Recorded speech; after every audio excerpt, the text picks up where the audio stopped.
You know, you never know what could take place in a boxing ring. We've truly seen some weird stuff happen over the years. But in this fight with Jose Munoz versus Luis Quinones, we had a very entertaining fight. Um, Jose was up, but it wasn't well on paper it might have been a blowout, but the card was it was a close fight. I'll put it that way. Even though I think Munoz was probably up on rounds, the rounds were very entertaining and very competitive. And Quinones, he was given just as good as he was getting. Might have been getting outboxed a little bit. I think that would have been a different set of fight. He was slightly getting outboxed. But as you see, he looked like, he had his faculties. Then something happened. Right there, if you see, he stumbled into the corner. Then you see walking across and he's stumbling again. And it seems like somewhere down in that last round, he couldn't compose himself anymore. And never really got hit with anything solid when he goes to the ground. To the point where the referee really didn't even know whether to count him. He had to be assisted. I'm not even sure if he knew he was knocked down or not, or whether it was a slip. So he counts him out. And Quinones still on the ground. Munoz celebrates. And you would have thought, okay, they're going to help him get himself together and he's going to get up. But it goes from him kind of falling on the ground and looking a little dizzy or whatever to it starting to look bad. Once again, if you see, he really didn't get hit with anything. Couple jabs on the way down. He was already stumbling. And we saw something like this recently with another fighter.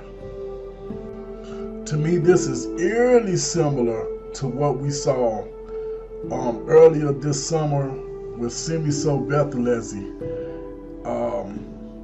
As we see his opponent getting up off the ground and just Semiso, who appears to be okay, and right there, it's like something just snapped.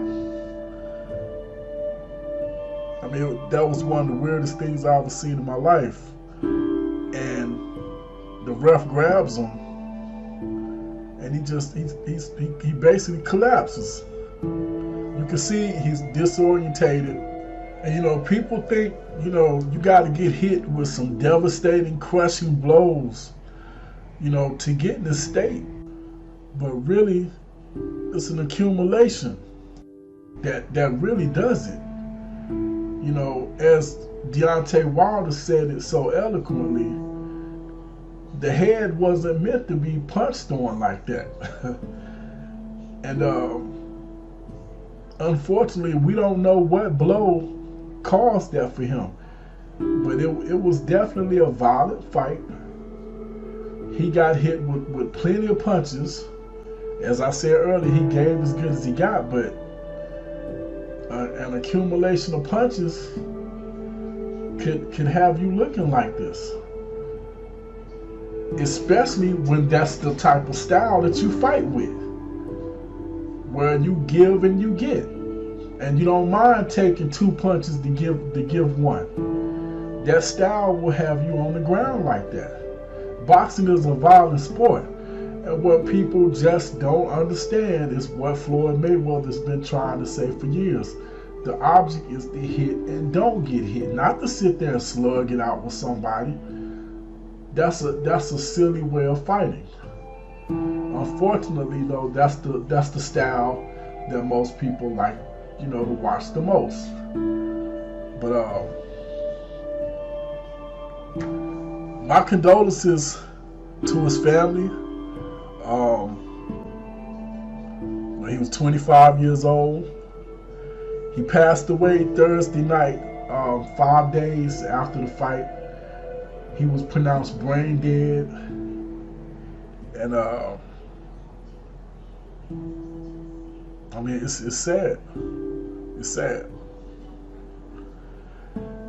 And all I can say is sad. And that's pretty much all I got. This here Bustin' Boxes on Fight Doctor. Hit that like button, hit that share button, hit that subscribe button, hit the don't like button, you know, if you want to. If you don't like the video, so be it. But hit me up in the comment section and let me know what you think. Is it about time we start looking at boxing for what it is, and maybe it should be banned, or is it anything they can do to prevent stuff like this? You hit me up in the comment section, let me know what you think. This here Bustin' Boxes on Fight Doctor. I am out.